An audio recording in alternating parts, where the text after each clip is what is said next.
Hi everyone, Mr. Perry here. I wanted to take a moment and read a book to you called Pete the Cat, the First Thanksgiving, because Thanksgiving is right around the corner. In fact, it's the day after tomorrow. So I'm going to post this story and hopefully you get to see it before Thanksgiving. Who knows? Maybe you'll even get to see it on Thanksgiving. So we're going to read this book and find out about Pete the Cat and his first Thanksgiving by Kimberly and James Dean. Pete was nervous about being a pilgrim in his class's Thanksgiving play, the first Thanksgiving. Just do your best, his best friend Callie said.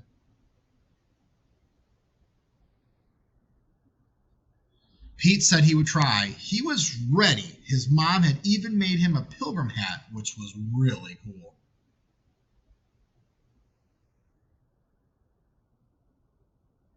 Pete took his place at the front of the giant ship that his class had made out of cardboard. Pete was a pilgrim on the Mayflower.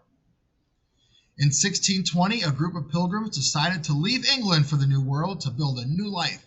It was a long, long trip on a big, big ship, all the pilgrims sang.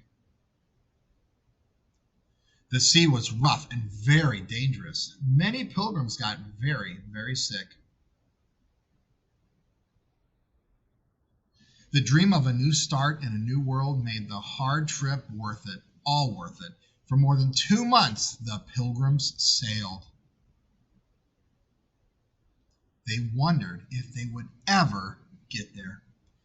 After 65 days on the ship, the new world finally came into view.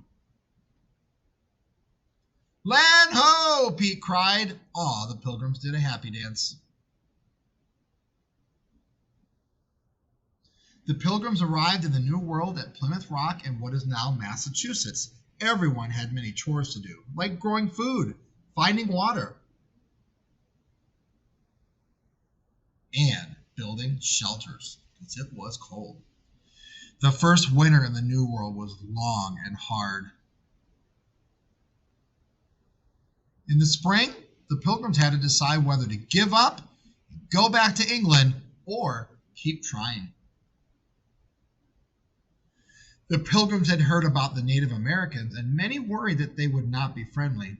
Pete had never met a cat he didn't like, so he thought they would be kind.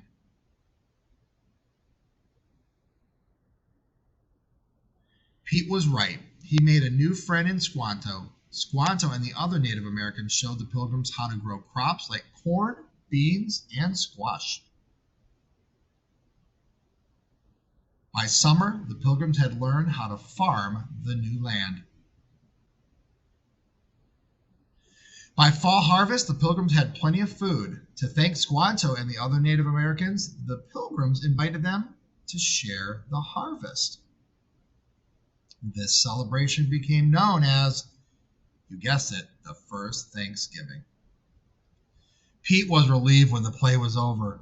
He had remembered all his lines. Wow, I never thought about how hard it was back then, said Pete. You did great, Callie said. Later, at Thanksgiving dinner with his family, Pete said, let's all go around the table and say something we are thankful for. I'm thankful for my family, said Pete's mom. I'm thankful for my skateboard, said Bob.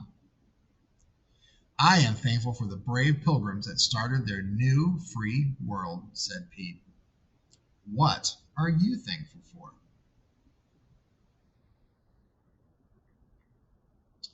Well, I hope you enjoyed that book, Pete the Cat and the First Thanksgiving.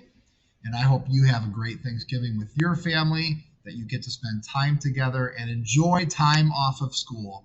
You've all worked really hard, so we're really proud of you. And we'll see everyone back in 5 days. Well, actually, you have 5 days off. And we'll see everyone back next Monday. Bye, everyone.